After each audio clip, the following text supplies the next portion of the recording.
Mais comment ça, il y a encore des moustiques, il pleut dehors? Hello, c'est Estelle et aujourd'hui je vous retrouve pour faire le petit tag d'écriture de l'automne. Alors c'est pas moi qui l'ai inventé, je vous mettrai son créateur en barre d'infos, mais je me suis dit, bah écoutez, l'automne est là, enfin chez moi c'est plutôt la catastrophe, c'est pas tellement l'automne. J'ai trouvé que les questions étaient sympas et que, en fait j'ai envie.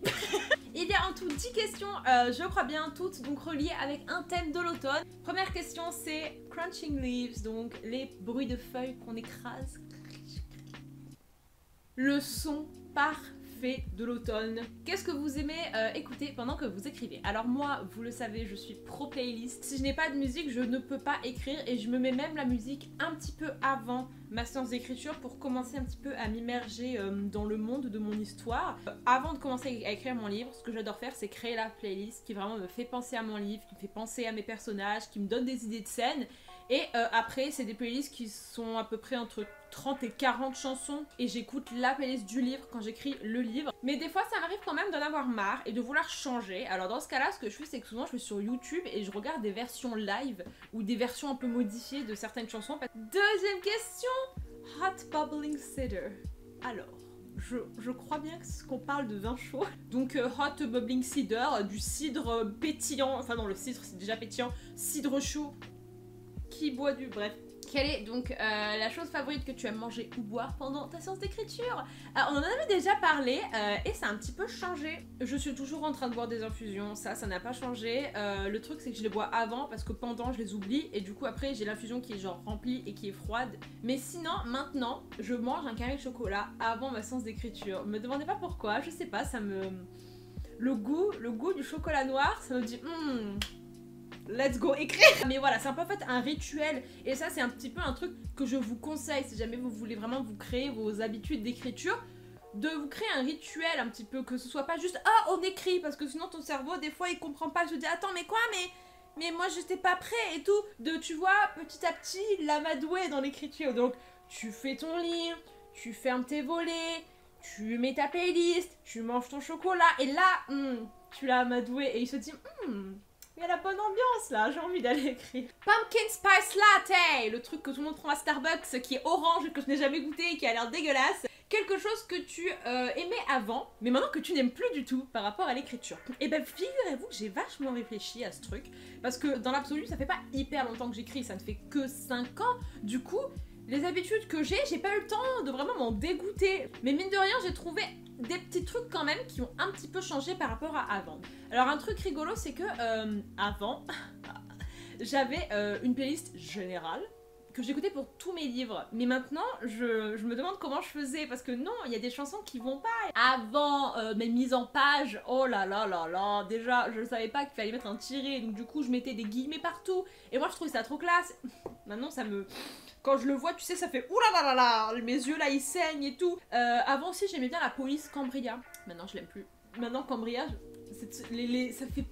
Les mots sont plats, je sais pas si vous voyez ce que je veux dire. Et puis aussi, avant, j'avais l'habitude de faire des petites sessions de 1 heure, même des fois 45 minutes. Et alors c'est peut-être une particularité au livre que je suis en train d'écrire maintenant, mais j'aime plus faire des petites séances. Maintenant je suis devenue fan de faire des grosses séances de 3h30. Alors je sais pas pourquoi, une fois tous les 2 ou 3 jours, je me pose de 19h à 23h.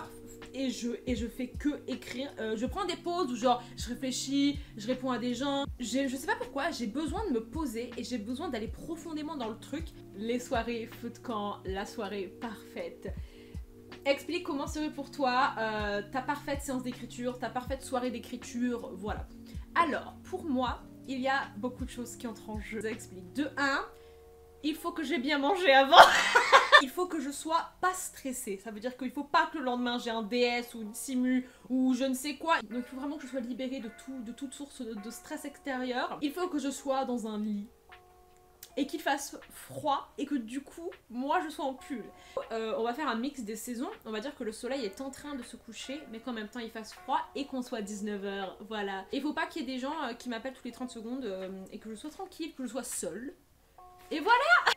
Halloween, les vacances préférées du coup de la créatrice, ta partie préférée dans le processus d'écrire un livre. Alors, j'en ai plusieurs, hein, mais il faut dire que j'aime quand même le processus en entier. Moi vraiment que j'adore, enfin que je préfère, c'est les de 5000 mots à 20 000 mots.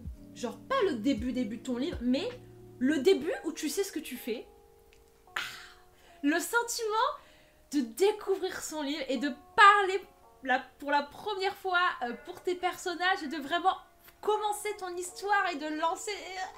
Aussi, la partie mise en page, moi j'adore, je demande aux gens de m'envoyer leurs livres dégueulasses et que moi je les mets en page parce que j'adore faire ça, je trouve ça trop satisfaisant. Et aussi j'aime trop faire la playlist au tout début du livre. Et puis aussi, depuis quelques temps, je suis devenue vraiment accro à la partie bêta lecteur, j'adore vraiment recevoir des retours, faire des petites retouches, savoir ce que les gens en ont pensé. Ça paraît totalement surréaliste parce que c'était le truc qui me faisait le plus peur, genre l'année dernière, mais maintenant j'adore ça. Monstres et gobelins.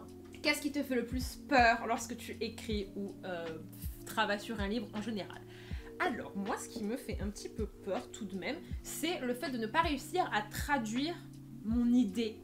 Je sais pas si vous voyez ce que je veux dire. J'en avais déjà parlé plusieurs fois. En fait, moi, souvent, je vois les scènes, je vois mes personnages, je ressens les trucs et je me dis, est-ce que je vais réussir à traduire tout ça avec des mots? Est-ce que je vais réussir à faire comprendre ce que je veux dire, les images que j'ai dans ma tête? Le fait que peut-être le livre ne va pas rendre comme je veux. Souvent, moi, j'ai une idée de ce que le livre, à quoi le livre va ressembler, de vraiment l'ambiance qui va laisser transparaître, et j'ai peur que ça fasse pas ça en vrai et qu'il y ait que moi en fait qui le voit et que les autres autour ils captent pas du tout. Ou alors, en plein milieu du livre, réaliser que donc en fait ton intrigue elle est pourrie. Tu te dis oh là là putain j'ai écrit tout ça pour rien. Non, vous n'avez jamais écrit pour rien, vous êtes toujours entraîné au pire. Mais voilà, enfin te dire cette idée en fait elle était nulle. Hey Rides, a bumpy ride. Comment tu fais pour te débarrasser d'un blocage d'écriture ou de la page blanche? Il y a plusieurs manières de l'appréhender. Je dirais qu'il y a plusieurs étapes. Et en fait, il faut venir tester toutes les couches pour voir à quel endroit ça bloque. Donc premièrement, est-ce qu'il y a un problème en termes d'envie d'écrire cette histoire? Posez-vous la question. Est-ce qu'en fait cette histoire elle me plaît? Ou est-ce que je me dis il faut que je l'écrive parce que je sais pas moi... c'est une histoire qui pourrait être à la mode en ce moment. Dites-vous si cette idée vous avez vraiment envie de l'écrire, si vraiment elle vous tente. Parce que peut-être qu'en fait elle vous tente pas, mais du coup c'est pour ça que vous n'arrivez pas à l'écrire et que vous n'avez pas envie d'y aller, et ben du coup lâchez-la et allez écrire des idées que vous avez vraiment envie d'écrire. Au lieu de me bloquer à écrire un livre que j'ai pas forcément envie d'écrire maintenant, je vais aller écrire un livre qui me dit je veux que tu m'écrives, et c'est ça le bon truc à faire. Et deuxième couche à aller titiller, est-ce que par hasard vous savez pas trop ce que c'est que votre histoire? Est-ce que par hasard il faudrait pas revoir un petit peu votre outline, peut-être rajouter un petit peu des idées, essayer de vous inspirer en regardant peut-être des séries ou un livre? Peut-être que votre idée d'histoire elle est pas assez bien construite, vous avez peut-être qu'un squelette, il vous manque en fait un truc pour relancer l'idée. Et ben essayez d'ajouter un petit twist. Moi ça m'est arrivé ça, où j'avais une idée mais je la trouvais un peu moyenne, et ben j'ai trouvé un petit truc à ajouter dedans. Ajouter peut-être une petite particularité à votre personnage, ou peut-être changer l'endroit où ils sont, ajouter un autre personnage, et d'un coup, oh, l'histoire elle réapparaît dans votre esprit, et vous vous dites oh putain mais en fait c'est trop bien, j'ai trop envie de l'écrire finalement. Troisième couche à venir titiller. Est-ce que vous êtes fatigué? Est-ce que peut-être qu'il faut prendre une pause parce que vous êtes en surmenage d'écriture? Est-ce que votre cerveau il a peut-être besoin de se reposer et d'arrêter de penser à un livre tout le temps? Très probable, c'est ce qui m'est arrivé à moi. Il fallait que je m'arrête un petit peu parce que ben, j'avais plus rien en fait, et que du coup il fallait que je me ressource pour pouvoir recommencer à écrire. Prenez une pause, ça peut être une semaine, ça peut être un mois, ça peut être 6 mois. Prenez le temps qu'il vous faut pour vraiment remettre à plat vos idées dans votre tête, vous ressourcer, profitez-en pour sortir, voir des gens, tenter de nouveaux trucs, parce que mine de rien, pour écrire il faut de la matière, et si nous on vit rien, et on aura du mal à raconter des choses. Quatrième couche à aller titiller. Est-ce que t'as la flemme? Je sais que t'as la flemme. Est-ce que tu crois que ton livre va s'écrire tout seul? Non. Donc des fois il y a besoin de se botter le cul et de se dire tu t'assois et t'écris. Qu'il faut prendre 1 heure dans votre journée où vous vous empêchez de faire autre chose. Et même si en fin de compte vous avez écrit 200 mots, c'est nickel. Parce que le but c'est pas d'écrire 300 mots une fois tous les 4 ans. C'est d'écrire 100, 200 mots tous les jours, et à la fin quand vous calculez sur le mois ce que vous avez écrit, votre livre il est avancé. Mais dans tous les cas, il faut arrêter de dire j'attends que l'inspiration me tombe dessus, j'attends que la motivation me tombe dessus. C'est Margot Auteur qui a fait une vidéo post-it là-dessus, je vous la mettrai en barre d'infos. Il n'y a pas de duo de l'écriture qui fait oh comme ça là. Maison hantée. Quels sont vos conseils pour créer un monde?